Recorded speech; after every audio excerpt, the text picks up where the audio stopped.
Dari Senayan City, Jakarta, inilah Liputan 6 Petang.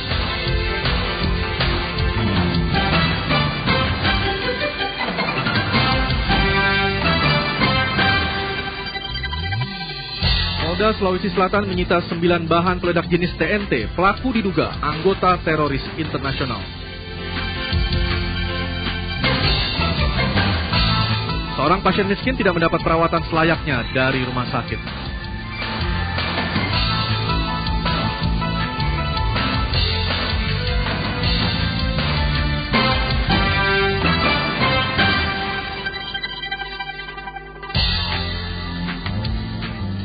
Selamat petang saudara, saya Aryo Ardi kembali menjumpai Anda di Liputan 6 Petang yang kembali kami siarkan secara langsung dari Senayan City, Jakarta. Nah saudara, segera kami mulai Liputan 6 Petang hari ini dengan berita dari Jawa Timur.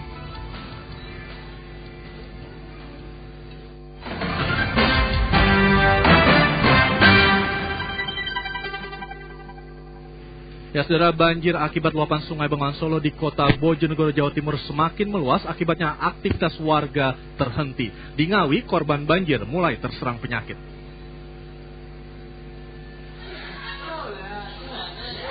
Banjir meluas hingga Kelurahan Banjarrejo yang sebelumnya tidak terendam air.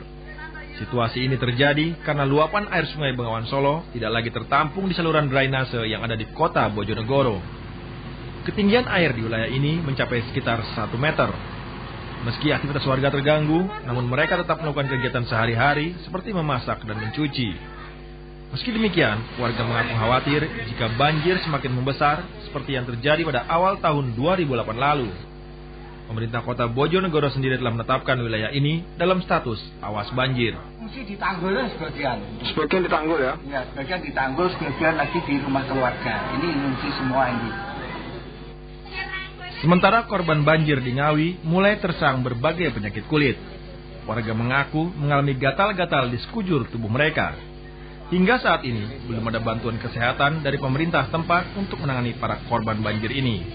Tim Liputan 6 SCTV melaporkan.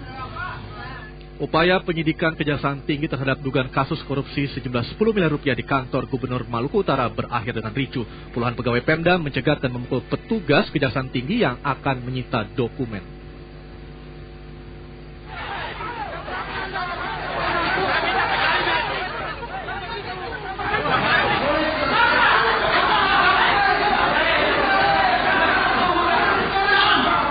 Penghadangan dan pemukulan mewarnai penyitaan dokumen di ruang Biro Keuangan Pemda Maluku Utara. Kekerasan ini dipicu oleh sikap kejaksaan yang tidak menunjukkan surat bukti proses penyidikan terhadap dugaan penyelewengan dana APBD 2007 sekitar 10 miliar rupiah. Akibat penghadangan, petugas Kejaksaan Tinggi Urung melakukan penyitaan. Tudingan para PNS itu dibantah oleh Kepala Kejaksaan Tinggi Maluku Utara Ali Sabtu. Menurutnya surat tugas sudah ada, namun pegawai Pemda tidak peduli karena menghalangi proses penyelidikan. Pihak Kejaksaan Tinggi mengancam akan memproses tindakan pemukulan. Ketegangan yang sempat menarik perhatian masyarakat ini akhirnya mereda setelah pihak kepolisian dari Polresta Ternate turun tangan. Ya saudara, puluhan sopir angkutan kota di Depok, Jawa Barat hari ini kembali mogok beroperasi. Akibatnya ratusan penumpang terlantar. Para sopir memprotes kebijakan DLAJ Kota Depok yang memberikan izin satu trayek bagi beberapa kendaraan. Akibatnya pendapatan mereka turun.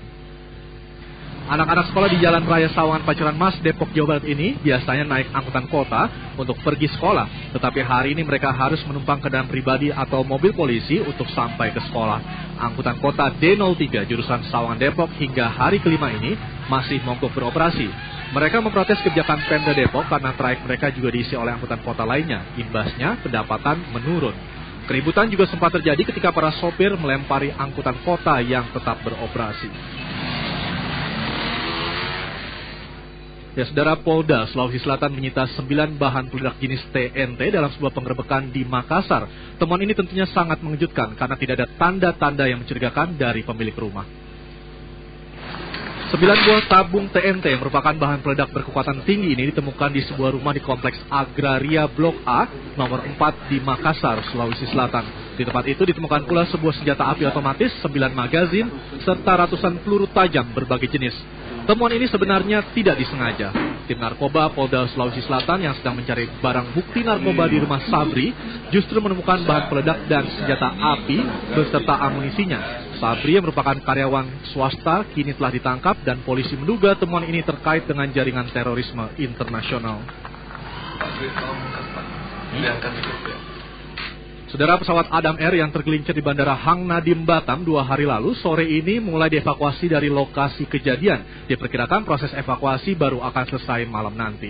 Evakuasi dilakukan setelah seluruh peralatan dan personil evakuasi tiba di Bandara Hang Nadim Batam pagi tadi. Peralatan evakuasi ini secara khusus dibawa oleh pesawat Megantara Air. Proses evakuasi berlangsung normal dan diperkirakan tidak akan mengganggu jalur penerbangan di bandara ini. Berdasarkan perkiraan sementara, evakuasi pesawat selesai sekitar pukul 21 malam nanti. Seperti dilaporkan sebelumnya, pesawat Adam Air tergelincir saat hendak mendarat dan menanggapi hal ini, Menteri Perhubungan Yusman Saifei Jamal mengatakan insiden kecelakaan adalah lampu kuning bagi manajemen Adam Air. Ia juga mengancam akan mencabut izin terbang jika terbukti Adam Air mengabaikan keselamatan penerbangannya.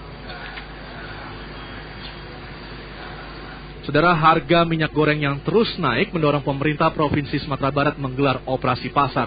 Namun jumlah minyak goreng yang dijual ternyata jauh lebih sedikit dibandingkan jumlah warga yang mengantre. Akibatnya banyak warga miskin yang tidak mendapat jatah minyak goreng. Di Kota Padang, operasi pasar hari ini digelar di kantor Camat Padang Utara dan Padang Barat. Masing-masing kecamatan hanya dijatah 1.500 liter. Tiap keluarga miskin boleh membeli maksimal 2 liter dengan harga Rp7.500 per liter. Jauh lebih murah dibanding harga pasar yang mencapai Rp13.000 hingga Rp15.000 per liter. Meski harga operasi pasar jauh lebih murah dibanding harga pasaran, banyak warga Kecamatan Padang Utara kecewa karena tidak kebagian minyak goreng. Ini karena jumlah warga mencapai 5.000 keluarga, jauh lebih banyak dibanding jatah minyak goreng yang tersedia. Baru tahu sekarang. Baru tahu sekarang? Iya, itu diminta sama Pak Lurah, nggak ada. Nggak ada lagi? Ya nggak ada, habis dah. Yang tetangga ibu gimana? Tetangga dapat semuanya. Kepada warga yang tidak beruntung, petugas operasi pasar hanya meminta mereka bersabar karena jumlah minyak goreng murah memang sangat terbatas. Total, Kota Padang hanya kebagian 33.000 liter. Apa boleh buat, warga miskin pun masih harus membeli minyak goreng di pasaran yang harganya mencekik. Denny Risman dan Arsad Kusnadi melaporkan dari Padang, Sumatera Barat. Anda yang biasa membeli minyak goreng yang belakangan ini harganya terus naik, ada kabar gembira karena mulai minggu depan pemerintah akan menggelar operasi pasar murah minyak goreng yang berlangsung di seluruh daerah di tanah air. Tetapi program baru ini untuk kalangan yang menyetujui rumah tangga, sedangkan untuk usaha kecil yang saat ini kesulitan akibat harga yang mahal belum akan dilakukan operasi pasar murah. Sulistiowati hanya bisa berharap minyak goreng kembali normal di kisaran 6.000 per kilo. Sebagai produsen keripik tempe, ia makin resah. Dalam sebulan terakhir, minyak goreng terus naik hingga hari ini menembus 16.000 per kilogram. Untuk bertahan, berbagai upaya telah dicoba, mulai dengan memperkecil ukuran hingga menaikkan harga jual. Namun upaya ini tidak menolong, omset terus turun, bahkan dagangan jarang laku karena harga terus naik. Ia tidak sendiri, ratusan pedagang lain juga mengalami nasib sama. Harga penjualan sangat susah, aku coba menaikkan, tapi omsetnya malah menurun. Paling naikin harga, terus untuk timbangan dikurangin gitu. Kekhawatiran Sulistiowati bisa dimaklumi karena belum ada tanda-tanda minyak goreng akan turun. Sementara usaha pemerintah membantu agar masyarakat bisa mendapatkan minyak goreng murah baru sebatas rumah tangga, bukan untuk usaha kecil. Memberikan subsidi kepada masyarakat berpendapatan rendah. Gitu. Jadi ini memang langsung kepada masyarakat gitu. Mulai minggu depan minyak goreng murah digelar. Pemerintah menganggarkan 500 miliar rupiah untuk minyak goreng murah. Syaratnya, setiap rumah tangga miskin akan mendapatkan kupon. Dengan kupon tersebut, ia bisa mendapat minyak goreng lebih murah 2.500 dari harga pasar. Tim Liputan Amnesty TV melaporkan.